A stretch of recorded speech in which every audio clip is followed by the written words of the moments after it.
పెళ్ళైనా పండగైనా వేడుక ఏదైనా పట్టు చీరల ప్రత్యేక వేదిక వారాహి సిల్క్స్. స్వతంత్ర బలూచిస్తాన్ ఉద్యమం ఒక అడుగు ముందుకు వేసింది. భారత్తో స్నేహ హస్తాన్ని అందించాలనేటువంటి విజ్ఞప్తి చేస్తూనే కలగబోయేటువంటి ప్రయోజనాలు ఏంటో కూడా వివరించే ప్రయత్నం చేస్తున్నారు బలూచ్ ఉద్యమకారులు. దీనికి సంబంధించి సోషల్ మీడియాలో కొత్త వీడియోలు పోస్ట్ చేస్తారు. మరీ ముఖ్యంగా డీజిల్, పెట్రోల్కి సంబంధించి అంటే క్రూడ్ ఆయిల్ వనరులు, సహజవాయు నిక్షేపాలు ఇవి రెండూ కూడా బలూచిస్తాన్లో పెద్ద ఎత్తున ఉన్నాయి. భారత్ బలూచిస్తాన్ బంధంతో రెండు దేశాలు కూడా సుసంపన్నం అవుతాయనేటువంటి సూచనను చేస్తూ కొన్ని వీడియోలు పోస్ట్ చేశారు. ఆసక్తికరంగా ఉన్నాయి. న్యాచురల్ రిసోర్సెస్, సహజమైనటువంటి కొండల నుంచి జాలువారుతున్నటువంటి నీళ్లు ఉన్న ప్రాంతంలోనే చమురు నిల్వలు ఉన్నట్టుగా చూపిస్తున్నారు. అది ఏ విధంగా ఎక్స్పెరిమెంటల్గా అంటే ఓపెన్ ఎక్స్పెరిమెంట్ చేసి మరీ చూపించారు. మరోవైపు గ్యాస్ నిల్వలు, భూమిని కొద్దిపాటి లోతుకి తవ్వితే చాలు గ్యాస్ నిల్వలు బయటికి వస్తున్నాయి అనేటువంటి దానికి సంబంధించినటువంటి ఎక్స్పెరిమెంట్స్ కూడా చేసి చూపించారు. ఆ వీడియోలు ఎలా ఉన్నాయో ఒకసారి మనం చూసే ప్రయత్నం చేద్దాం. సోషల్ మీడియాలో ఈరోజు చక్కర్లు కొడుతున్నటువంటి వీడియోలు ఇవి. వీటికి సంబంధించినటువంటి దృశ్యాలు చాలా ఆసక్తికరంగా ఉన్నాయి. ఇవి బలూచిస్తాన్లోని శివారు ప్రాంతాలు. అంటే బలూచిస్తాన్ ఆల్రెడీ సహజ నిక్షేపాలకి నెలవు అనేటువంటి విషయం అందరికీ తెలిసిందే. అందుకనే అమెరికా, చైనా లాంటి దేశాలు కూడా దీనిపైన ఆసక్తి చూపిస్తున్నాయి. వివిధ రకాల చివరికి యురేనియం, న్యూక్లియర్ బాంబులు తయారు చేసేటువంటి యురేనియం దగ్గర నుంచి బొగ్గు వనరులు, బంగారు వనరులు కూడా ఇక్కడ నిక్షేపాల రూపంలో ఉన్నాయి. ఇది మొత్తం బలూచిస్తాన్లో దొరికేటువంటి సహజ నిక్షేపాలు ఇవన్నీ కూడా. ఇందులోనే శివారు ప్రాంతాల్లో పూర్తిగా పెట్రోల్కి, చమురుకి సంబంధించినటువంటి ఆనవాళ్ళు ఉన్నాయి.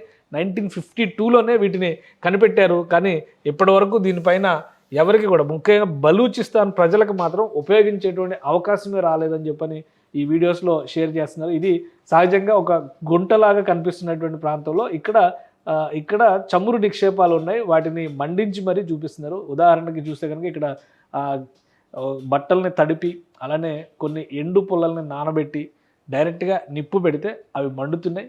సో ఇది ఒక ఎక్స్పెరిమెంట్ చేసి చూపించారు. ఆల్రెడీ ఇక్కడ సహజ నిక్షేపాలు ఉన్నాయనేది చాలా క్లియర్గా ఎక్స్ప్లెయిన్ చేస్తున్నారు. భారత్ బలూచిస్తాన్ ఫ్రెండ్షిప్లో ఇది ఒక కీలక భూమిక పోషించేటువంటి అంశం అంటూ ప్రధాని నరేంద్ర మోడీకి విజ్ఞప్తి చేస్తూ ఆనరబుల్ శ్రీ నరేంద్ర మోడీ ఇక్కడ రాశారు చూడండి. Balochistan is Bharat future strategic ally and energy pro.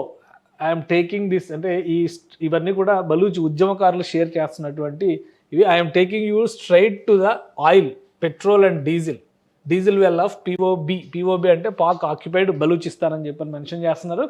There are thousands of oil wells situated across Balochistan, but due to massive scale of resistance by Baloch people we're not allowing Pakistan and Chinese to extract oil. అంటే China పాకిస్తాన్తో ఒక ఒప్పందం చేసుకుంది, సిపెక్ అనేటువంటి ఒక ఒప్పందం చేసుకుంది. అంటే చైనా పాకిస్తాన్ ఎకనామిక్ కారిడార్ అని పేరు పెట్టారు దీనికి.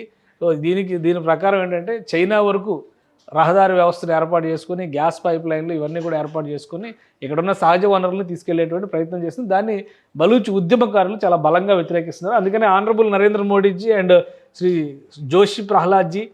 ప్రహ్లాద్ జోషిజీ, అలానే Nitin Gadkariji, cooperation with Baluchistan can pave the way of agreement undertaken by elected inclusive government of Baluchistan, and Bharat can pave the way of buying oil and natural gas. దానికి సంబంధించినటువంటి ట్వీట్లు ఇవి చేశారు. బలూచ్ ఉద్యమకారులు వేసినటువంటి ట్వీట్స్ ఇవి. అలానే గ్యాస్ నిక్షేపాలకు సంబంధించి కూడా బలూచ్ మహిళలు చాలా ఇబ్బంది పడుతున్నారు. అక్కడ సహజ వాయు నిక్షేపాలు ఉన్నాయి చూడండి.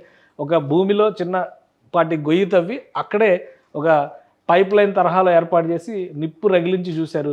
ఇక్కడ ఇది సహజంగా ఉద్భవిస్తున్నటువంటి సహజ వాయువు. ఇది పాకిస్తాన్ 800 కిలోమీటర్ల లైన్స్ వేసి పంజాబ్ ప్రావిన్స్ అంటే పాకిస్తాన్లో ఉన్న పంజాబ్ ప్రావిన్స్, ఇస్లామాబాద్, రావల్పిండి ప్రాంతాల్లో పరిశ్రమల్ని రన్ చేయడానికి ఇక్కడ నుంచి సహజ వాయువును తరలిస్తుంది. కానీ ఈ ప్రాంతంలో ఉన్నటువంటి మహిళలకు కనీసం వంట గ్యాస్కి కూడా ఈ గ్యాస్ని ఇచ్చేటువంటి పరిస్థితి లేదు. దానివల్ల 40 ఏళ్లకే వాళ్ళకి అంధత్వం వస్తున్నటువంటి సమస్య ఉంది అంటే ఆ సారాంశాన్ని ట్వీట్ చేశారు. దాన్ని ప్రూవ్ చేస్తూ, ఇక్కడ సహజవాయువు ఉందని ప్రూవ్ చేస్తూ అక్కడ నిప్పంటించి, అంటే చిన్న గొయ్యి తవ్వి దాన్ని ఒక పైప్ లైన్ లాగా బయటికి అవుట్లెట్ ఏర్పాటు చేసి దానిపైన నిప్పు వెలిగించగానే అక్కడ మనం చూడొచ్చు ఈ దృశ్యాలు, మండుతున్నటువంటి దృశ్యాలు. సో ఇలా ఓపెన్గా సహజవాయువు తీసేటువంటి అవకాశం ఉన్నా కానీ బలూచిస్తాన్ మహిళలకు మాత్రం ఎట్టి పరిస్థితుల్లో వంట గ్యాస్ కూడా అందించేటువంటి పరిస్థితిలో లేదు పాకిస్తాన్ ప్రభుత్వం అనేది వీళ్ళు మెన్షన్ చేస్తున్నారు. But Pakistan's military is taking Balochistan's gas 800 kilometers from Balochistan and running industries, factories and generating revenue to fund jihadis who are killing innocent Hindus in Pahalgam and other areas in the past. So ఈ అంశాలన్నింటినీ ఎందుకు వీళ్ళు కోట్ చేస్తున్నారంటే వీలైనంత వేగంగా రాజకీయ మద్దతు కూడగట్టేటువంటి ప్రణాళికని బలూచిస్తాన్ ఉద్యమకారులు అమలు చేస్తున్నారు. ఇక్కడ అపారమైనటువంటి సహజ నిక్షేపాలు ఉన్నాయి ఈ ప్రాంతంలో ఉన్నటువంటి నిక్షేపాలని వినియోగించుకునేటువంటి క్రమంలో స్థానికుల లభ్యతని, స్థానికుల అవసరాలని, వాళ్ళకు ఇవ్వాల్సినటువంటి ప్రాధాన్యాన్ని పూర్తిగా పాకిస్తాన్ ప్రభుత్వం నిర్లక్ష్యం చేయడం వల్లనే దశాబ్దాలుగా ఇక్కడ పేదరికం వర్ధిల్లుతుంది, ప్రజలు అష్టకష్టాలు పడుతున్నారు అనేది బలూచ్ ఉద్యమకారులు చేస్తున్నటువంటి ప్రధానమైనటువంటి ఆరోపణ.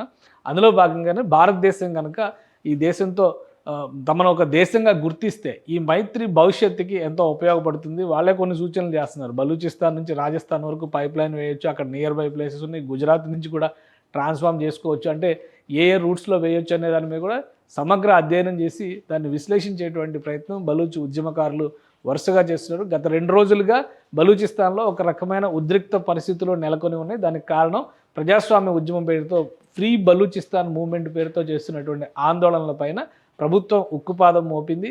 మరోవైపు మహరంగ్ బలూచ్ లాంటి మహిళా ఉద్యమ నేతలను కూడా అరెస్టు చేసి నిర్బంధించి గృహ నిర్బంధాల పాలు చేసింది. ఈ నేపథ్యంలోనే బలూచిస్తాన్లో మరింత ఆందోళనకరమైనటువంటి పరిస్థితులు నెలకొని ఉన్నాయి.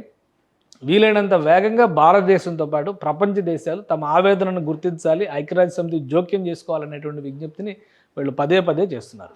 సుమన్ టీవీలో మీ పర్సనల్ అండ్ బిజినెస్ ప్రమోషన్స్ కోసం కింది నెంబర్కి కాంటాక్ట్ చేయండి.